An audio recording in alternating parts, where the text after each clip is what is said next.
Okay, so we're recording. Okay, so there's our module objectives. I usually breeze over those because we just walk through it together. So first, we're going to talk about malware. Malware is software that enters a computer and without the user's knowledge or consent, and then performs unwanted and harmful actions. Mal, if you know anything about other languages, mal is Latin for bad. Malware is the most often used as the general term that refers to a wide variety of damaging software programs. It's continually evolving to avoid detection by improved security measures. One attempt at classifying the diverse types of malware can be to examine the primary action that the malware performs. So these are just a couple of ways that it can work. So there's imprison, launch, snoop, deceive, and evade. There are other types of malware, but those are just a couple of different ones there. Yeah, French, you're right, French for bad too. Imprison. Okay, so some types of malware attempt to take away the freedom of the user to do what they want. Types of malware that imprison: ransomware and crypto malware. Those are the two big ones right there. Ransomware prevents a user's endpoint device from properly and fully functioning until a fee is paid, or in some cases you pay the fee and they still don't give it back and you end up having to reformat and everything's gone. Some ransomware pretends to come from a law enforcement agency, while others pretend to come from a software vendor and display fictitious warnings that a license has expired. And some of them just straight up say, we hijacked your stuff, give us money. So here are some examples. This is one of the fake FBI ones, and here's one of your fake Vista anti-malware ones over here on there. Actually, yeah, ransomware is a huge problem for, there are what are called soft targets, and school districts are considered soft targets because usually they don't have dedicated security personnel. So ransomware can be a big problem there.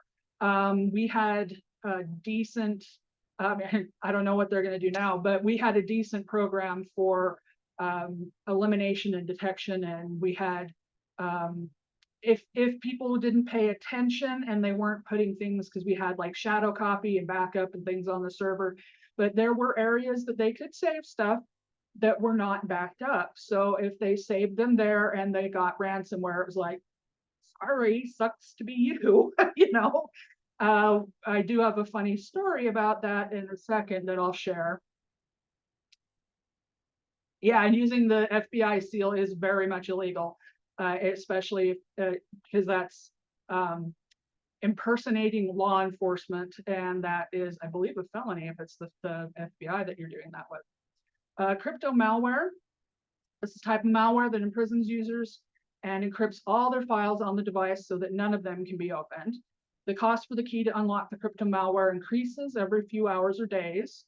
New variants of crypto malware encrypt all files on any network or attached device connected to a computer. Now that's the biggest problem when you hit those crypto malware and ransomware, is when you have one device, and we actually had this happen. Luckily, we were able to stop it in one school before it spread out to everything else, but we had to shut off access to anything else outside of that school, and basically had to say, sorry, we're going to have to wipe everything in the school because one person brought a thumb drive from home. It was great. They were very angry at us, but when we had to tell them, hey, you know, if you had actually listened to us, then this wouldn't have happened, and we had to shut you out from the network because we're not going to let the entire network, 20 plus buildings, be infected by one, then, you know, they got a little bit quieter about it. So here's one of their nice little important, here's how you get your file decryption, give us money. That's one of their ways you can see those. And yes, I have seen all sorts of different versions of these. Launch. Now I do have a little video on some other stuff, but like I said, I can't do those on the recordings. because otherwise I get those copyright things. So we'll watch that after I do the lecture. So launch malware that infects the computer. To launch attacks on other computers includes virus, worm, and bots. This is where you get like the launchers for botnets. Virus, there are two types of viruses, a file-based virus and a fileless virus. A file-based virus is a malicious code that's attached to a file that reproduces itself on the same computer without any human intervention. An armored file-based virus goes to great lengths to avoid detection. Techniques include split infection and mutation. The virus first unloads a payload to perform a malicious action. Then the virus replicates itself by inserting its code into another file on the same computer.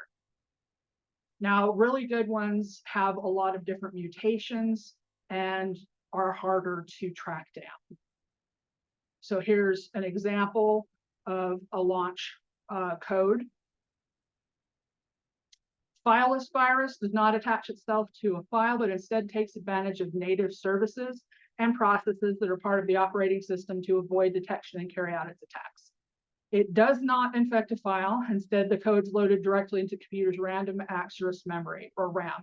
This is why a lot of times you'll see they have you can't detect it while the computer's running, and they have those thumb drive based scanners that you can use that are basically a Linux footprint one that you use, and you pop that in, and that way you're not booting from RAM or anything else, and you're going around even the master boot record, and then you can find ones like these.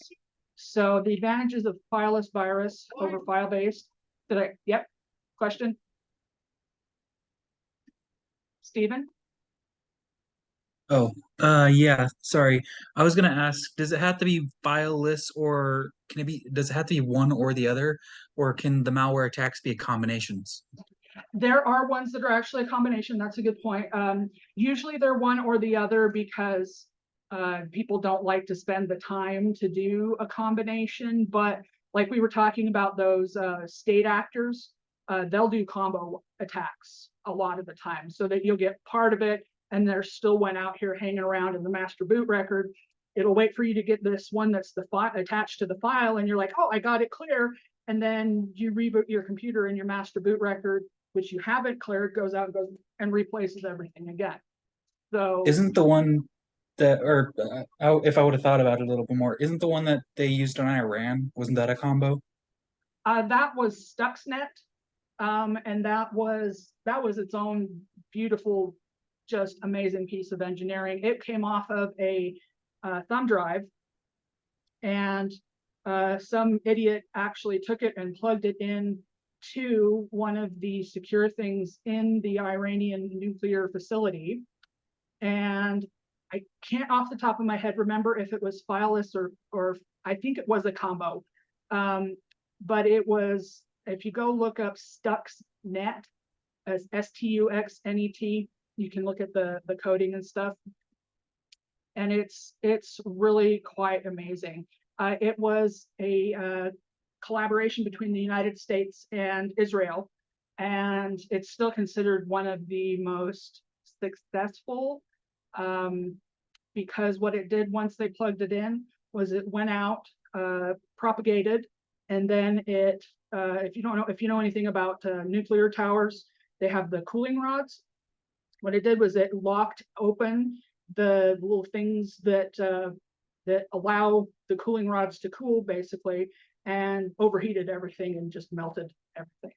So it was a combination of software engineering, nuclear engineering, and social engineering. It was quite amazing. So if you want to read a really good case file on social engineering and a combination of good state actors that they use, go read up on Stuxnet. It was, I read that in one of my master's classes, and it was just amazing, and it still sticks out. So yeah, that's a good one. That one I believe was a combo because it was incredibly complicated, and it was difficult to detect. So I can't imagine them saying, yeah, we'll just put it in one thing, because you can't just hold on for something that complicated and expect one piece to work. So I would have to go out and look at all the programming, but I'm willing to bet that was a combo platter as well.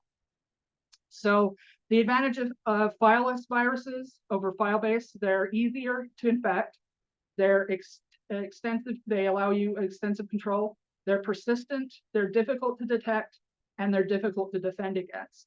That's because a lot of people, if you don't have a security professional, they're looking at files, they're not looking at behavior.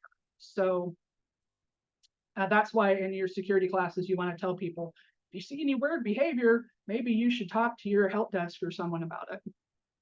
Worms. Okay, a worm is a malicious program that uses a computer network to replicate. Sometimes it's called a network virus.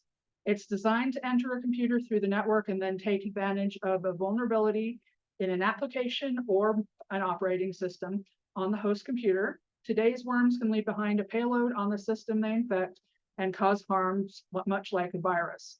And sometimes you'll see the worm is what goes in, and then they'll have like a payload for something else and drop malware. Or now it's not so much that you're seeing one or the other, because one or the other is easy to defend against. They're starting to mesh these together. Actions that worms have performed include deleting files on computers or allowing the computer to be remotely controlled by an attacker. Bots. This one is pretty common and fairly well known.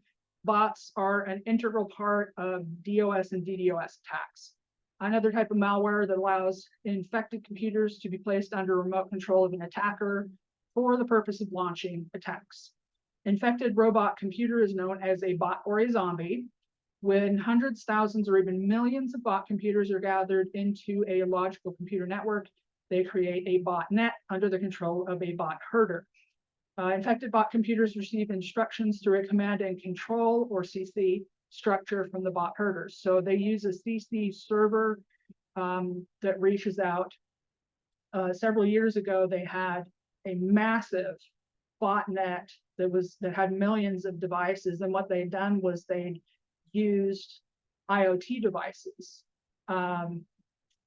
routers, thermostats, all sorts of things, and they were using those as the bot.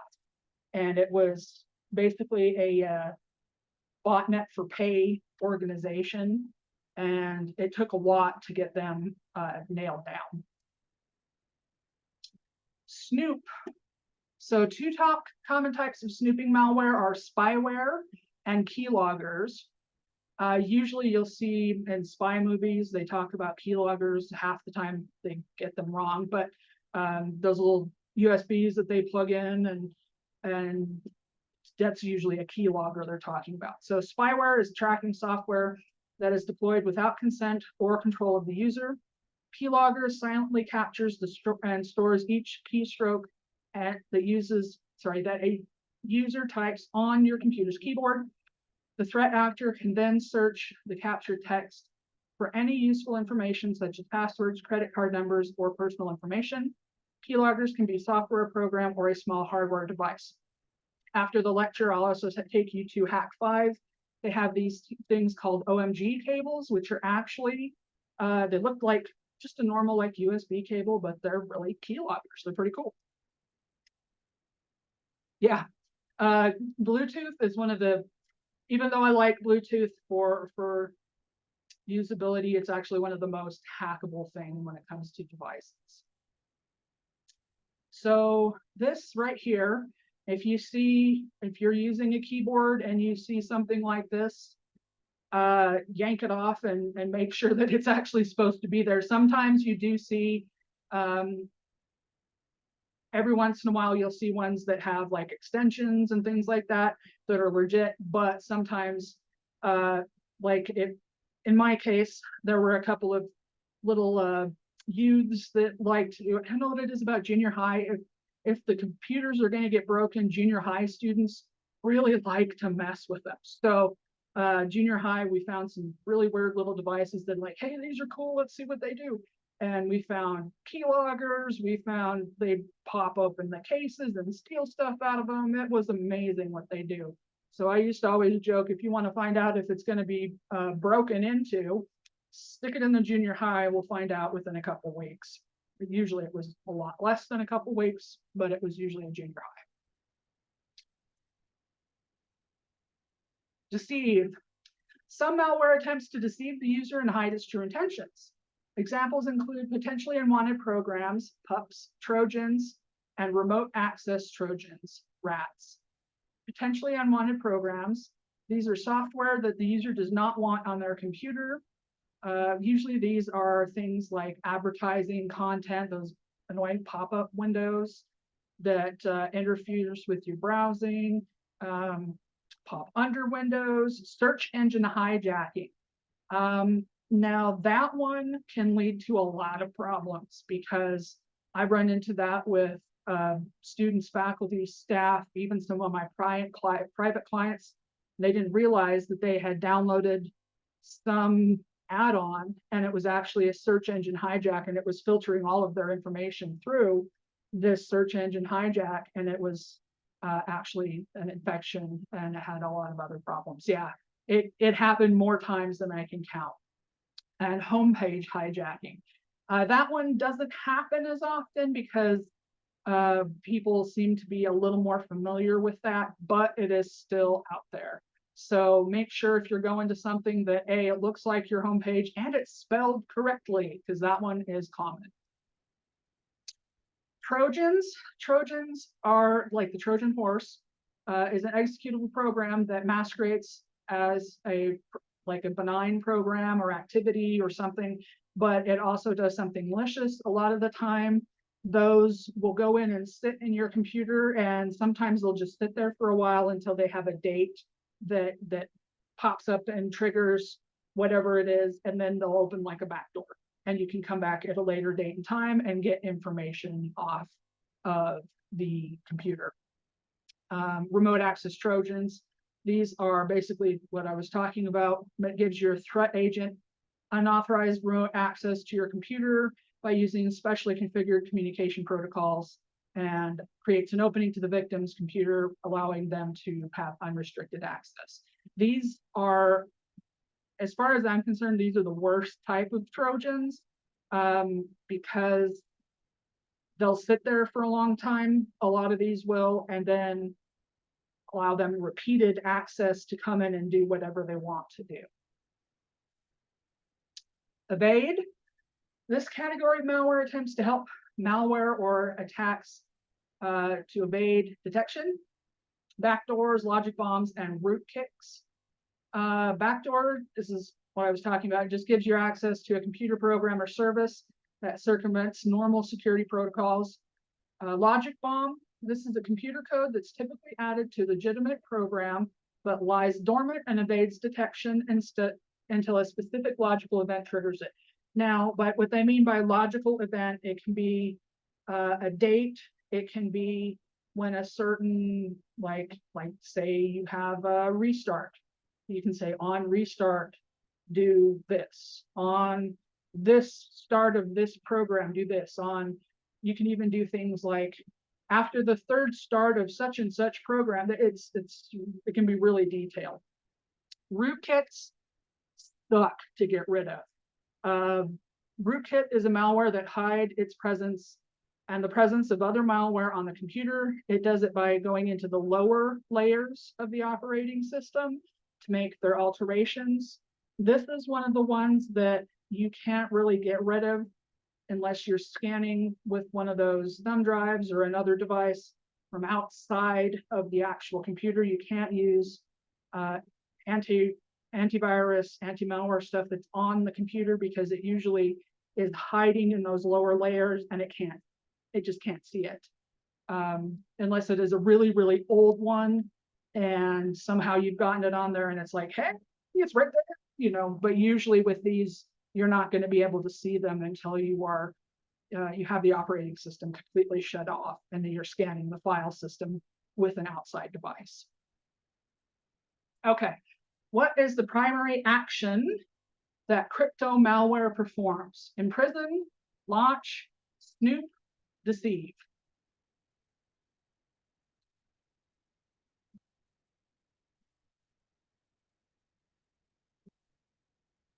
Yep. I think we all know this one because it's been on the news a lot too. So imprisoned. Okay, application attacks. Another category of attacks look for vulnerability in applications, or they manipulate applications in order to compromise them. Common targets of attackers using application attacks are internet web servers. So usually if you see an application security specialist, a lot of times they are attacked to like web servers and the applications on the web servers. Web server provides services that are implemented as web applications through software applications running on the server. I've done this job, and it is amazing how hard these servers get hammered. So it's really interesting, and we'll go over some of these here too. And then I have an interesting video for you on one of those. Scripting. This is the most common one. It's called cross-site scripting or XSS attack. A website that accepts user input without validating, and without validating, uses that input in a response that can be exploited. An attacker can take advantage in a cross-site scripting attack by tricking a valid website into feeding a malicious script to another user's web browser. Now, I have a video that it probably goes more in depth than we really need to, but it is the best explanation I've ever seen on cross-site scripting. So if it hurts your brain, don't worry. It's not something that you absolutely have to remember everything over. It's just a really great explanation of cross-site scripting. Injections. Number 2, attacks are called injections, introduce new input to exploit vulnerabilities. The most common is an SQL injection. These insert statements to manipulate a database server. SQL is structured query language. Have any of you done SQL? I seem to remember someone did an SQL bootcamp. Yay, nay, SQL? Hello, are we awake? Some, yes. Okay, so at least some of you know what I'm talking about. So SQL injection targets SQL servers by introducing your malicious commands into them, entering crafted SQL statements as user input. Information from the database can be extracted or the existing can be manipulated. This is why it's really important to have a good database manager, because if you don't have the correct things shut off and they can just go in and type these things in there, it's amazing the things you can learn by typing in SQL into certain portions of what seems like a perfectly ordinary website. We did an exercise when I was first learning SQL and SQL injection, and they gave us, a little project website that we could tear apart, and we were able to get in and get the table names, and then eventually we were able to actually get in and get the users and usernames out of what was a sales background. So it was really interesting. Request forgery. This is basically number 3 on the top 3. This is a request that's been fabricated. There's 2 types of request forgery. There's cross-site request forgery, or CSFR, and server-side request forgery, SSRF. So cross-site request forgery takes advantage of the authentication token that a website sends to a user's web browser. The user is currently authenticated on a website and is then tricked into loading another web page. The new page will inherit the identity and privileges of the victim, who may then perform an undesired function on the attacker's behalf. So here's your example of what this looks like. So one attacker forges a fund transfer request from Bank A and embeds it into an email, sends the email to the victim who's logged into the website. Victim clicks on the email hyperlink, request sent to Bank A with the victim's verified credentials because they're already logged in. And then the bank validates request from the victim's credentials and boom, sends it back to the attacker because it thinks, oh, this is a legitimate request from someone who's already logged in. Server-side request forgery. takes advantage of a trusting relationship between web servers. The attacks exploit how a web server processes external information received from another server. Some web applications are designed to read information from or write information to a specific URL. If an attacker can modify that target URL, they can potentially extract sensitive information from the application or inject untrusted input into it. So this is just a table that goes over which one is which. So CSRF, the attack target is the user. The purpose is to force the target to take action for the attacker while pretending to be an authorized user. SSRF, the attack target is your web server, and the purpose of the attack is to gain access to sensitive data or inject harmful data. Okay, replay attacks. These are commonly used against digital identities. After intercepting and copying data, the threat actor retransmits selected and edited portions of the copied communications later to impersonate the legitimate user. Many digital identity replay attacks are between a user and authentication server.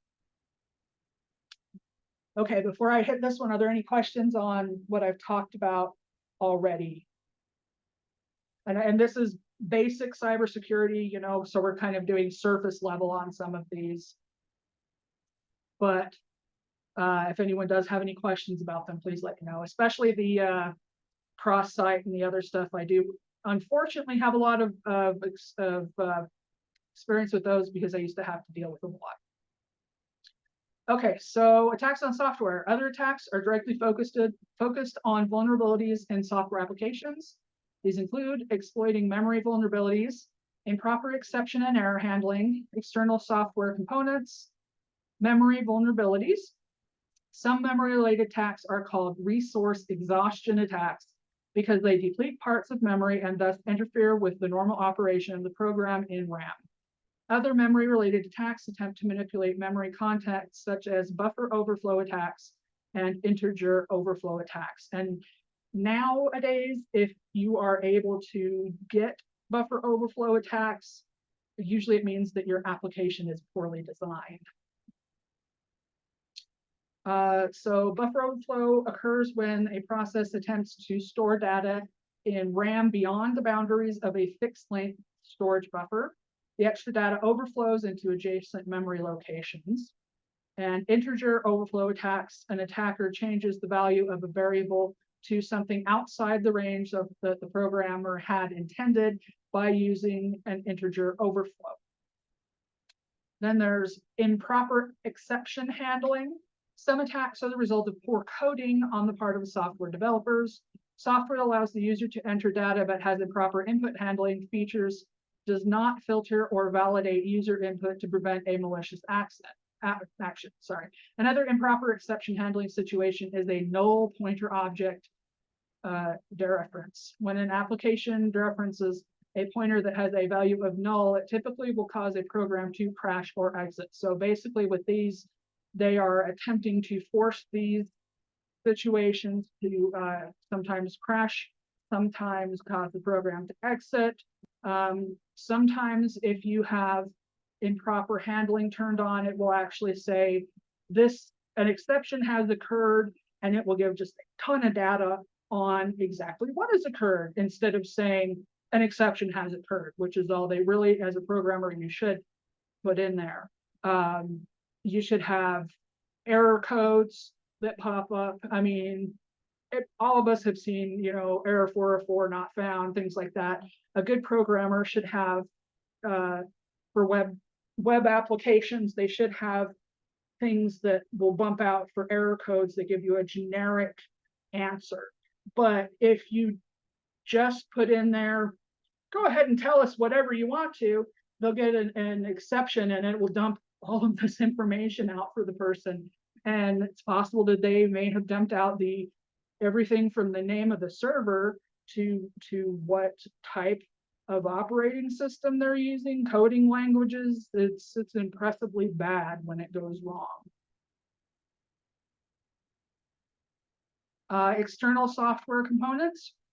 In addition to attacking the software directly, Threat actors also target external software components. These include application program interfaces, device drivers, and dynamic link libraries. DLLs are a big target. Okay, so which type of application attack might use the following syntax? Whatever and email is null. Cross-site scripting, client-side request forgery, SQL injection, buffer overflow. Don't feel bad if you don't know what this is, because they didn't really have examples in there.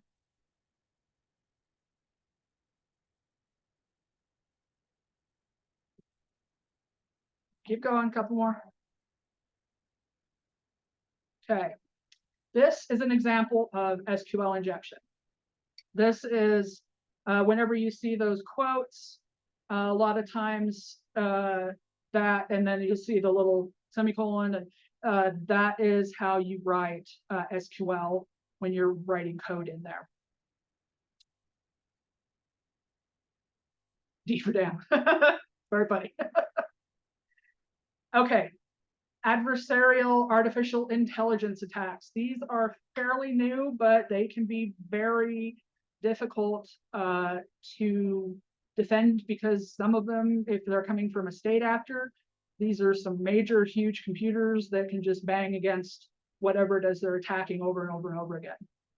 So cybersecurity is using artificial intelligence to enhance the detection of malicious behavior and advanced threats. However, there are significant vulnerabilities and risks with using these new tools. Understanding them includes knowing what the tools are and what they can do, how these tools are used in cybersecurity, and knowing their potential risk. So you can use AI to help, and you can use AI for, it's like use your powers for good instead of evil. This is kind of an example of that. What are artificial intelligence and machine learning? So the definitions of AI vary, but AI may be defined as technology that imitates human abilities. A recognized subset of AI is machine learning. Machine learning is defined as teaching a technology device to learn by itself without continual instructions of a computer programmer. Machine learning also involves learning through repeated experience.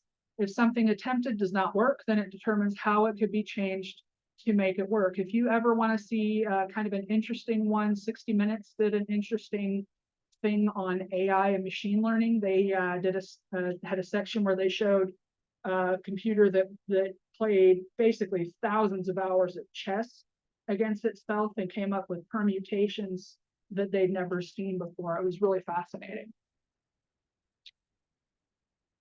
Yeah, it's machine learning can be scary, but personally, I choose to see it as hopeful, because if you view everything as scary, then you just get depressed about the world. So try to view it as good and use it cautiously.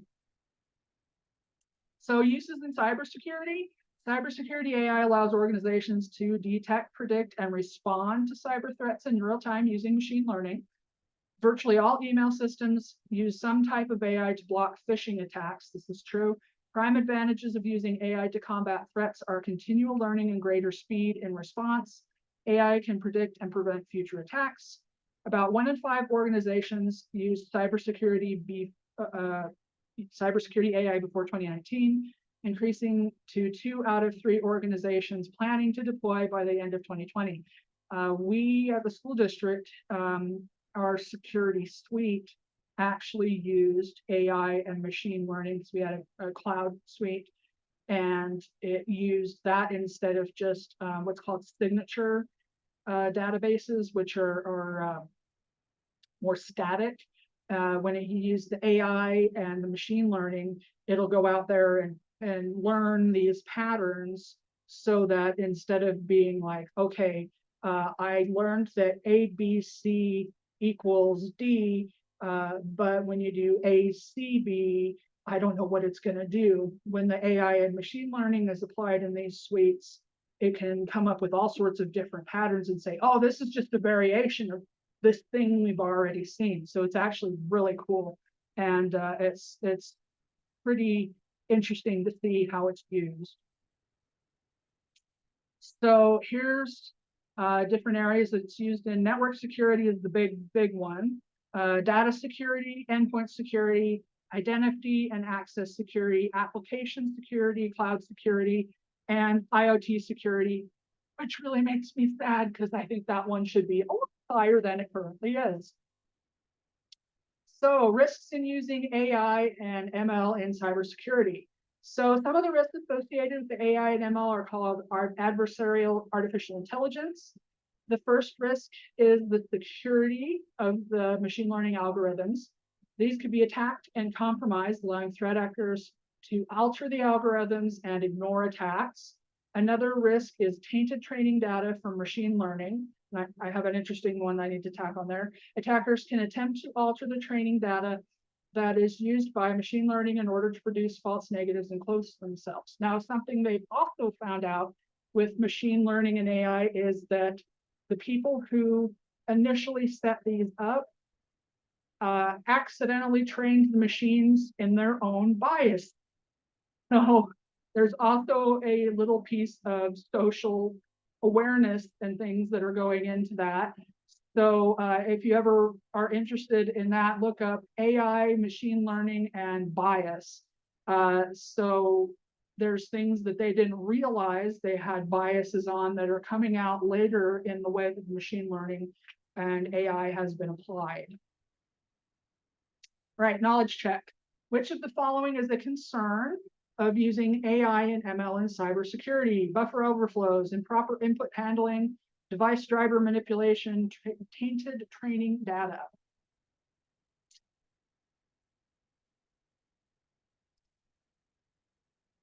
Good job, tainted training data. That was a nice way of them saying that garbage in, garbage out. You know, be careful what you put in, because unfortunately machines learn really well from us, and sometimes we don't always teach them the best things. Okay. So that's the end for that. All right, so before I go flip over to the videos that I can't record because I don't want YouTube violations, are there any questions about any of this information before that we need to add on here? Questions, comments? No, you're ready to watch a couple of videos and let your brain chill? Okay, all right, hold on, I'm gonna stop recording.